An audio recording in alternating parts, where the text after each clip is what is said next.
All right, good morning, everybody. Welcome to House of Prep. My name is Jerry. If you're still getting to know me, I've had a lot of new subscribers, so thank you so much for joining in and joining the family that we have here. I wanted to start off first, real quick. There's been different folks that have said, "Hey, helping you out, supporting your channel, different things." And I've said this in the past, but it's been a little while. Next to my subscribe button, there is a little join button.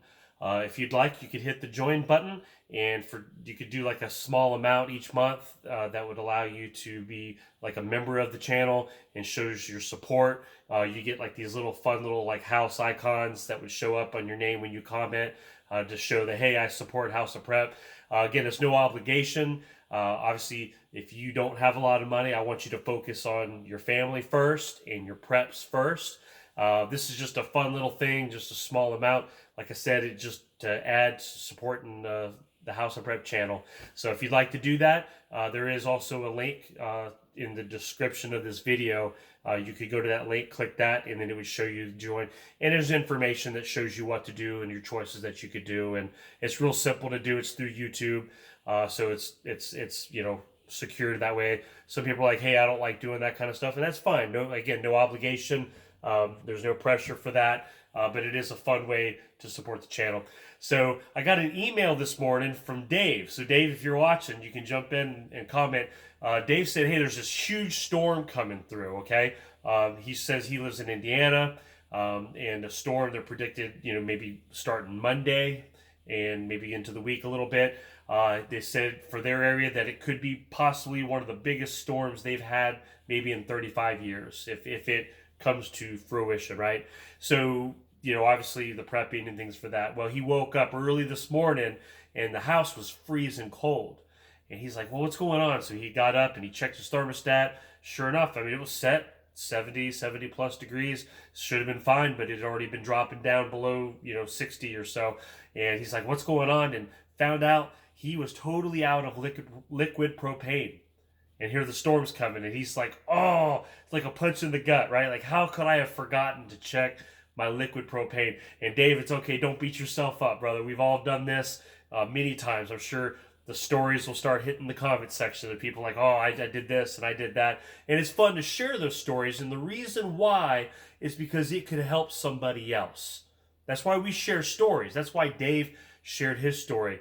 Not that we embarrass him, not that he should be embarrassed at all, but sometimes in the middle of prepping and preparing for the unknown and the things that happen, whether it's storms or anything, we forget something. And that was something he forgotten. However, this also allowed Dave to check his backup preps, his backup plans. He has a wood burning area and he has plenty of firewood, and he has a blower that would blow that heat throughout the house, and he's already got that. He's already got that up and running. So what a great opportunity. What could have been what you think is a failure, think of as an opportunity to test out what you got, right? Let's test out our supplies. Let's test out our preps. Let's see where the holes might be, and let's patch those holes. And for him, the liquid propane, they open up on Monday morning. So first thing Monday morning, I know, Dave, you're going to be hitting, on the phone and trying to see if it's not too late to get some more liquid propane out there, and I hope you do. But he has backups to backups. I know Dave. Dave's got redundancies. He has things to back up, and this is the opportunity to do that. So with the storms that are approaching, and the future storms and life storms, right, the curveballs that come, we talk about prepping and about prepping your pantry, emergency stockpile, right, emergency foods. Now, some of you saw my video that I did 2 days ago, and it was me walking through Walmart, right? It was the first time I've made a video like that, so I was a little bit nervous just from people looking at me and stuff, and, I'm already crazy, and everyone already knows that. But, you're just trying to like, this is weird, and doing a video, and, you can probably tell I was slightly on the nervous side, not as talkative, right?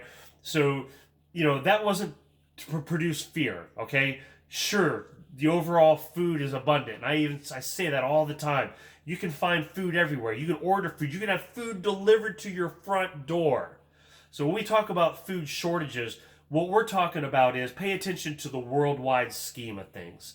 The soybean, prices, and the wheat and the corn and the prices of things going up, and that trickles down to our farmers. That trickles down to the people who raise cattle. And we've had, if you've read the comments on my last video, you see all of that. You see the grocery store clerks commenting on how difficult it is to get the shipments in, and they're saying, hey, it's not our fault that we're not stocking the shelves. They're saying, trust us, we are stocking the shelves to the best of our ability. And look, first of all, I don't think you get thanked enough publicly. And I'd like to publicly thank you guys, not just for stopping in and commenting on our channel and being a part of the House of Prep family that we have here, but thank you for what you do at your job place, for stocking those shelves, for taking the brunt. Okay, where people may look at you and say, it's your fault and you're out there stocking a box of something, but there's empty holes everywhere and you might get those dirty looks. And you know what? It's not your fault. And I appreciate all that you're doing. And thank you so much for coming on here and supporting the channel with your comments and saying, here's what's going on. So we say food shortages, we say our emergency stockpile. Look, it's just being aware, folks, okay? Not waiting for the media or somebody else to jump on and say, oh, hey, there's a crisis, now everyone run out and panic and buy and everything clears the shelves. Okay, we don't wait for that. It's about paying attention. It's about sharing information amongst the community, the prepping community, to share so that we're better educated, okay? And that we're aware that there are some abnormalities that we just need to pay attention. Because let's be real. Those shelves that I showed you on video, and that there were a lot of holes and there was a lot of things that were light. Yes, we can buy food. Yes, we're not going to starve. We have food to buy. But how many people would it take to come grabbing shopping carts and heading down just that aisle I showed you to where now that aisle would be cleared? That aisle would be decimated. There'd be nothing on the shelves. You know, because it was so lightly stocked there, because the supply was light on my store, that yet it wouldn't take much. So it behooves me to make sure that I'm stocking so I have enough food for my family, because ultimately I'm responsible for my wife, for my children, for my loved ones. It doesn't rely on the government. It's not the news media that relies on. It's not the people who aren't prepping's responsibility. It's my responsibility to make sure that I'm taking care of my family.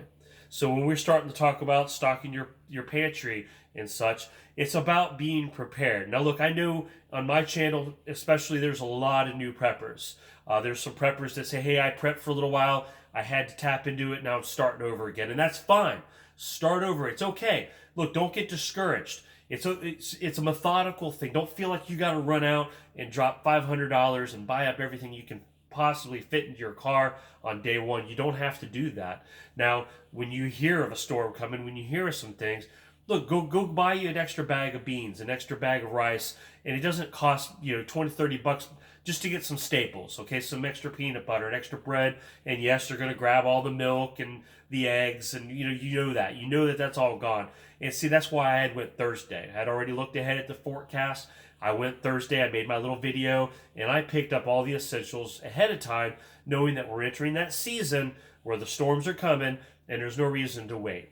Now, while we're talking about the pantry here, just briefly, look, rotate, okay? Don't just buy stuff and just, push stuff to the back, right? And just put all the new stuff to the front, because that's easy. That's the fast, easy way of just done, okay, I'm all done, and it's stocked, and we're good, right?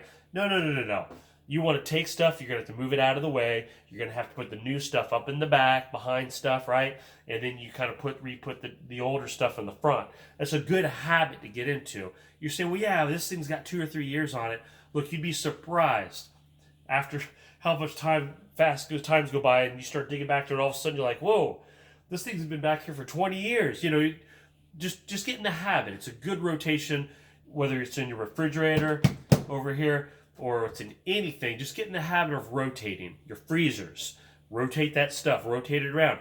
Look, on your cans and stuff, right? Get you a big black marker. And I've heard people say this, and people would ask, why do people talk about black markers and marking up their cans and stuff? Look, sometimes it's hard to see these dates, okay? And if you have trouble, you got your glasses on, your contacts in, you're still kind of like, okay, what's on this thing? Get a big black marker either on the side or on the top or the bottom, or what's good for you. write it on the date of the use by date, or the date that you want to rotate, whatever's easiest for your system. Make it simple to read, okay? And if you're like me with the OCD, I like to keep labels facing out, right? Okay, that's what we do. So we've talked about that. But make it simple for you, okay? It doesn't being a prepper and just kind of building up some necessities, getting a couple backups. And look, get the family buy-in on this, okay? Your family, when they use in the refrigerator over here, they use that last bit of mayonnaise, right? And they toss it in the trash. And they're like, well, there's plenty in here. We're a prepper house. He's got plenty of mayonnaise in here. Okay, well, write it on the list that you just threw one away. Write it on the grocery list. We need a thing of mayonnaise. Well, why do we need more mayonnaise? You've already got 2 in here. 3, whatever. Why do I need to buy more? Okay, that's part of the prepper mentality. It's the buy-in. It's, you don't have to make them prep everything, but at least get your family to write stuff down as it's used up. The last of the laundry detergent, they're emptying that last back. Well, we got a backup, so we don't need to write it down. No. That's not what we do here. We write it down and we prepare because we want to keep replacing. As you're going through your spices, you get down to that last bit. Oh, I have a backup. Just throw that away. No, write it down. Keep backups to your supplies. It's redundancy. It's having backups and then backup plans. I wanted to also say, I found some seeds. These were the tomato seeds. I hadn't been able to find these locally. My wife was out and about, checked a different dollar store, and she was able to get the tomatoes. So I got the squash, the cucumbers and such. I got all the other supplies I need to start my little seed garden I'm doing this year. So I got the tomatoes. So I'm good now. This is an update to let you know that we're good, okay? I wanted to see with the snowstorms coming. Look, you're prepping all this stuff. Get you some comfort foods too, okay? Look, if you're snowed in, kids are home, grandkids are home, or whatever, you're just wanting some snacks, watching TV, or if the power goes out, this won't be a good. But you get you some popcorn, okay? Get you some popcorn. Get you some hot chocolate mix, right? Because it's comfort foods. Prepping, yes, we got our beans, rice, we got all of our cans, right? We got all of our freeze-dried foods, and you're doing all that. But make sure you're thinking about the mental part of events and things going on in life. Have a little bit of that comfort food, that snack food, that goes hand in hand, okay? It's part of your preps. It's part of, you don't have to cram your whole pantry full of popcorn, right? I mean, that'd be fun, but no, you be sensible, but you get your comfort foods. Look for like cans of chili and things. And look, if our power goes out, a can of chili in an old pot, I go out on the back with a propane grill and I'm heating this up some chili for dinner, right? Throw some hot dogs on there. You can start thinking outside the box. You don't have to always think, because let's be real, if there's ice and stuff, you might lose power. And having the propane, having that extra backups, remember the redundancies. You can't use the stove. Well, now what? Well, you got your grill, you got your extra camping stoves and things that you have with propane powered. You have wood, you can do things with the wood burning situation. So have redundancies. Let's see, having different things in your pantry that you use, not just condiments, but have your meals. We got your boxed meals, the quick meals, and then you try to have a good amount of different variety of canned stuff. Your soups. We also have canned beans because it's easier, it's quicker. Again, I'm not wanting to do I have a little packs too of these little dry beans. In the middle of a snowstorm and stuff, power's out, it's no fun dealing with trying to do dry beans and things. So if you've got your cans ready to go, heat that up again, throw it on the grill, man, in a pot, throw it in there, and you're good to go. So anyway, prepping doesn't have to be scary. Prepping doesn't have to be the end of the world. We prepare for anything because you just don't know. And, we stockpile water. We get water because again, if something goes down and the water purification of your local area shuts down or has compromised or anything, the pumps. So all of a sudden now you're relying more on yourself to make sure you have water, drinkable water. And if the roads are icy and snowy and you can't get out, so just have some backups, okay? Have some plan Bs. Be prepared. Look, be safe, be warm this week, guys, okay? Be warm because I know that it's going to be cold and a lot of the extra snow and ice. And if you start losing power, just start thinking about, well, what will I do to heat up our rooms, to heat up our space. And look, if as I'm just running through this stuff, okay, please, some of you jump in the comments, add some ideas, add some tips and talkable things. Let's talk among us. And I try to always jump back in, and I try to jump in on the comments as well and try to respond to the best that I can. So y'all take care. I feel like we've covered a lot. We've talked about a lot of things in 15 minutes. So I'm going to stop for today, and we'll pick this back up again later. So y'all take care, and I'll talk to y'all the next time I make one. See ya.